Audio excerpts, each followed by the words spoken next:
Mayroon lang akong i-share sa inyo ngayon, yung bago kong nakuha sa Skygo na King Cab commuter. I-share ko sa inyo ngayon kung anong performance mayroon itong King Cab. Na-try na namin ito i-drive papunta doon sa bukid namin. Around 80 to 85 kilometers yung biniyahe namin. Tapos na-experience ko kung anong klaseng performance meron ito si King Cab. Kaya gusto kong i-share sa inyo para kayo, kung meron kayong plano na bumili ng mga maliliitang sasakyan, magkaroon kayo ng idea. Gusto nyo ring mag-try ng King Cab commuter ng Skygo, okay, ayos itong sa palagay ko magugustuhan nyo kung kayo ay mahilig mag-drive o mag-road trip sa mga long distance trip. Okay, itong King Cab, okay. Kaya ipapakita ko sa inyo kung anong meron itong King Cab. Guys, ito ipapakita ko sa inyo kung ano ang makina ng King Cab. Ito, tingnan nyo.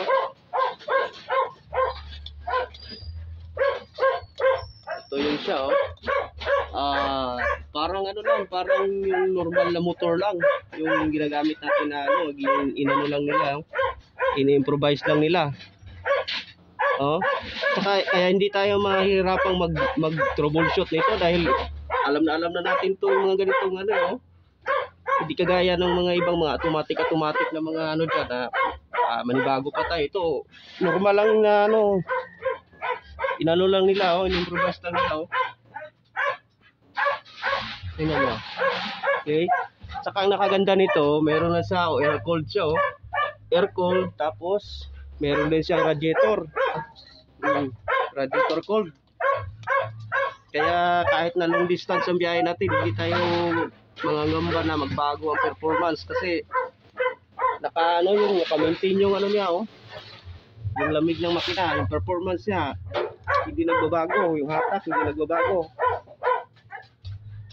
Okay, at saka ang nakaganda nito, guys, sinubukan ko, kaya tumakbo ito ng 100 pataas kung talagang hatak ang gusto mo, mabilisan.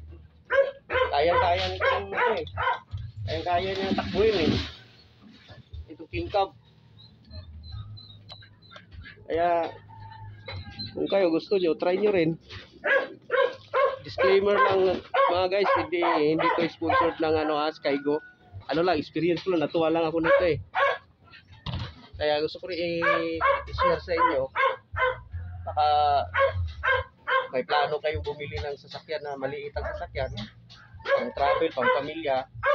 Ito, okay talaga to.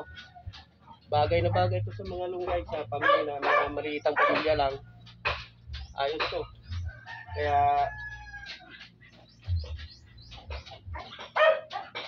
mayroon kayong mga katanungan na i-comment nyo lang sa comment section para may masagot ko. Ito guys, yung itsura niya, diba? Ganda, Tignan mo yung itsura niya, bago-bago.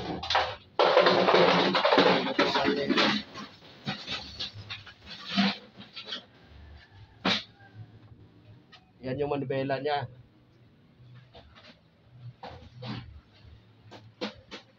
Tapos yung sa likod niya,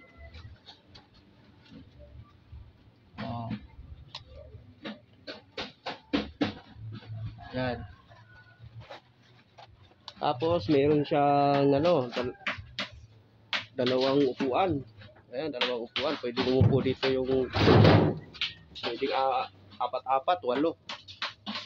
Walong tao pwedeng sumakay dyan o umupo.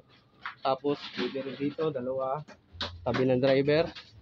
Kaya kung makakasakay ka ng kasama yung driver, 11. 11.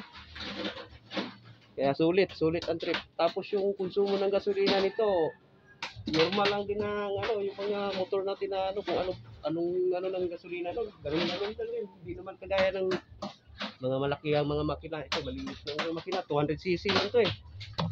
Oh, 200cc lang.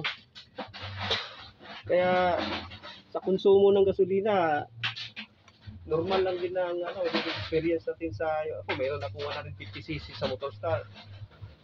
Halos di naman magkalayo yung konsumo ng gasolina eh. Compare mo doon sa mga 4 wheels. Kaya, ito, nice, very good. Meron lang akong konting pakiusap sa inyo guys. Kung sa palagay nyo nakatulong itong